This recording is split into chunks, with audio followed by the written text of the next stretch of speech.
നാടക കലാകാരനായ JP തുമിനാടിനോട് രാജ്ബി ഷെട്ടി ഒറ്റ കാര്യമേ ചോദിച്ചുള്ളൂ, ഈ സിനിമ തനിക്ക് സംവിധാനം ചെയ്യാൻ കഴിയുമോ എന്ന്.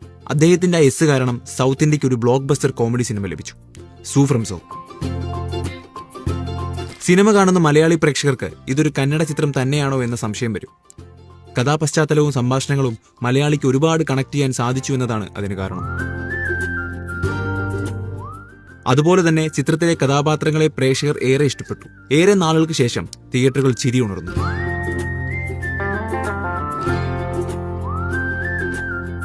കർണാടകയിലെ വിജയത്തിന് പിന്നാലെയാണ് സൂ ഫ്രം സോ മലയാളത്തിലേക്ക് മൊഴിമാറ്റി കേരളത്തിലെത്തിയത്.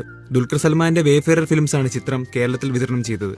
ദുൽഖറിന്റെ ആ തീരുമാനം ഒട്ടും തെറ്റിയില്ല. ഒരു സൂപ്പർ സ്റ്റാറോ വലിയ പ്രൊമോഷൻ സ്റ്റണ്ടുകളോ ഒന്നുമില്ലാതെ ഒരു കന്നഡ ചിത്രം കേരളത്തിൽ നിന്ന് പണം വരുന്ന കാഴ്ചയാണ് ഇപ്പോൾ നമ്മൾ കാണുന്നത്.